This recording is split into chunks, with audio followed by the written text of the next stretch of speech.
Selamat pagi, rekan-rekan YouTube.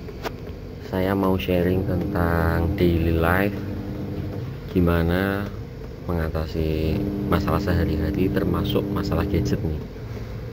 Jadi permasalahan gadget itu salah satu permasalahan yang membutuhkan problem solving ternyata. Contoh permasalahan gadget itu apa? Ya setting HP lah. Kan semakin canggih HP sekarang, setting juga semakin kompleks, sehingga kita perlu memahami ya setting handphone yang semakin kompleks tersebut. Namun di sini juga menyadarkan kita tentang pentingnya problem solving. Apa itu? Yaitu mengatasi masalah dengan metode yang tepat. Nah, di era AI ini kita bisa memanfaatkan AI untuk mengatasi masalah itu.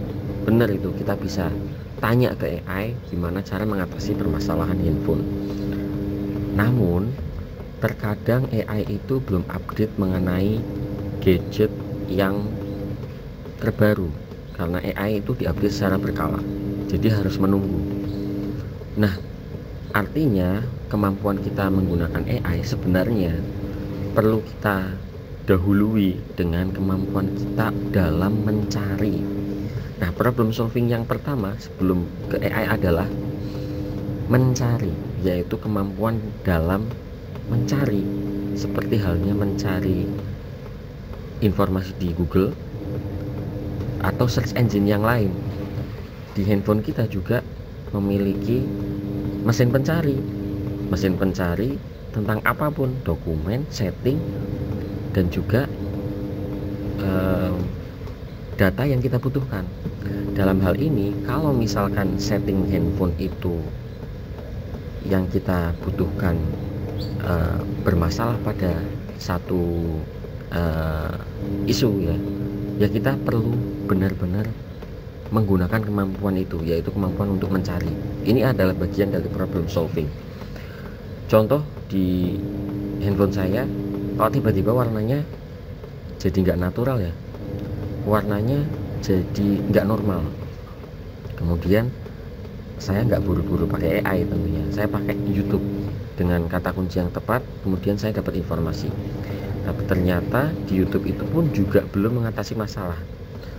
Nah, di sini kita coba kembali ke mesin pencari yang ada di handphone bawaan kita, di setting, kemudian search.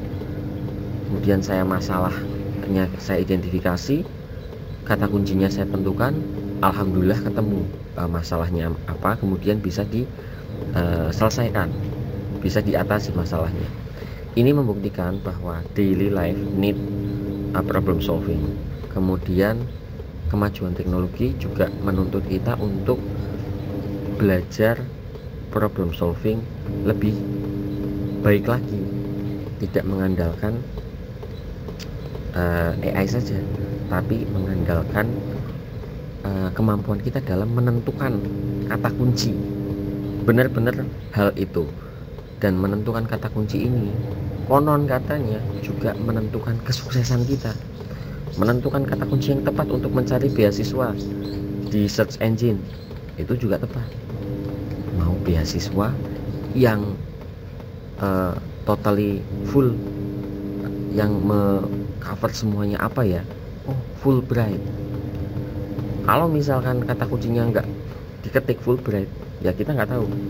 Ya, walaupun ada rekomendasi, tapi kan terkadang kita nggak ngeh ya, nggak tahu kalau itu sebenarnya informasi yang kita cari.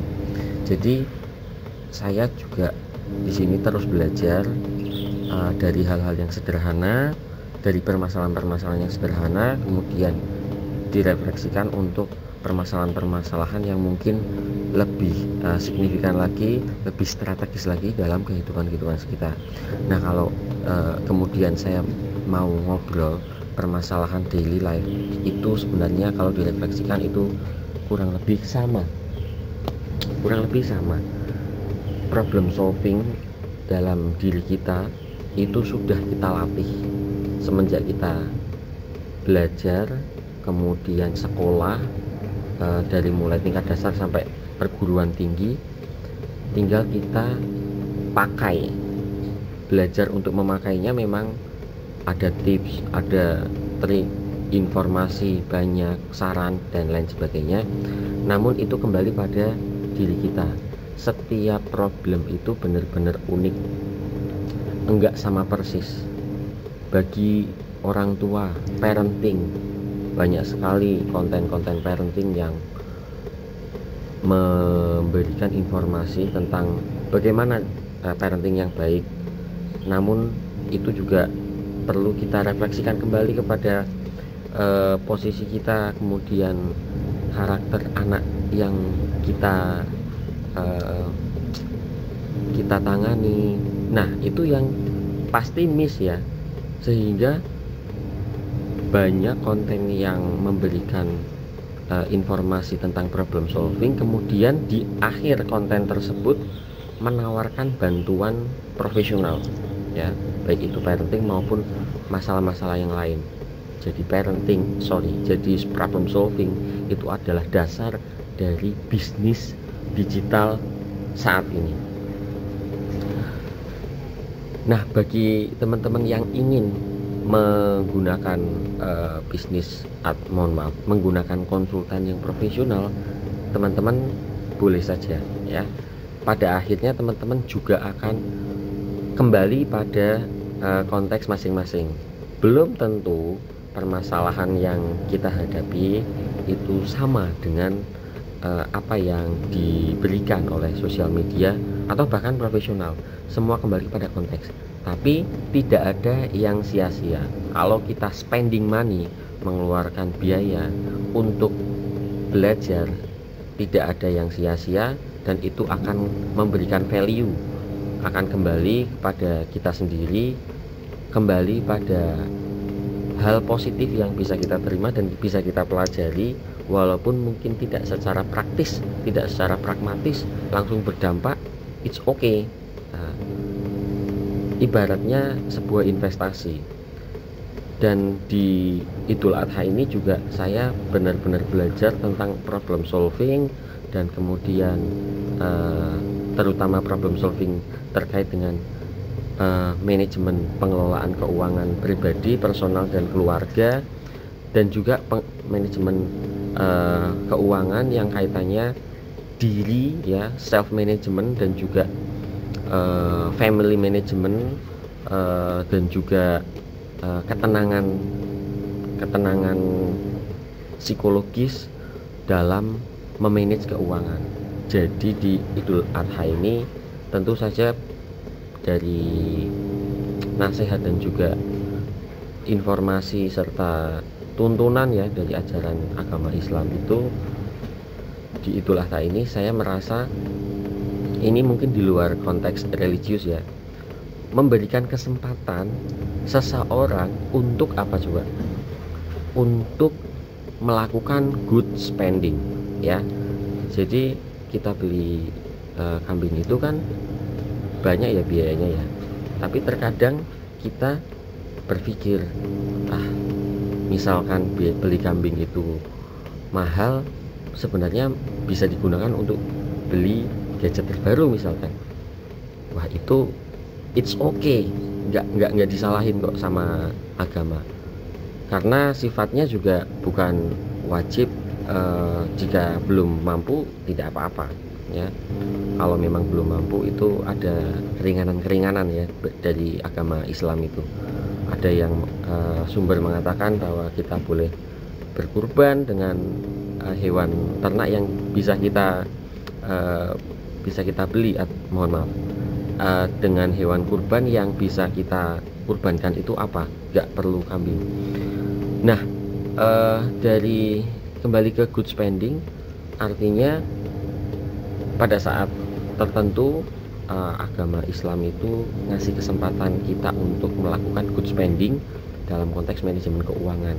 Jika kita melakukan good spending, at least ya kita memberikan dampak besar secara psikologis.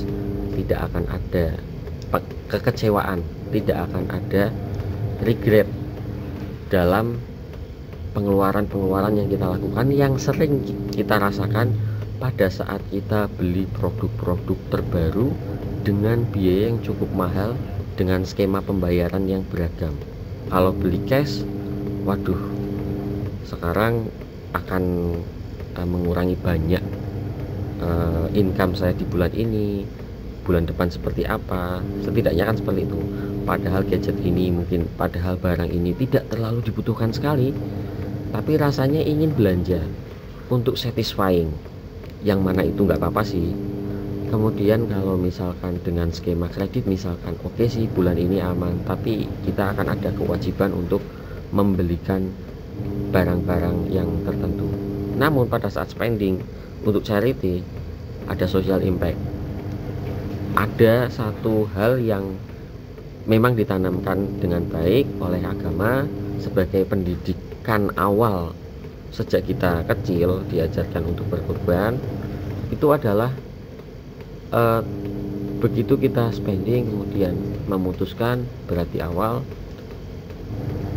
naluri kita, sosial kita akan tumbuh. Ini untuk sosial, tidak akan sia-sia. Toh agama sudah menuliskan dan sudah memerintahkan, it's okay. Nah, disitulah poin powerfulnya. Nggak ada penyesalan pada saat kita spending, yang mana ini sangat jarang sekali ya, kecuali basic need.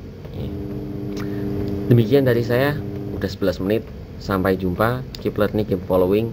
Silahkan kita diskusi.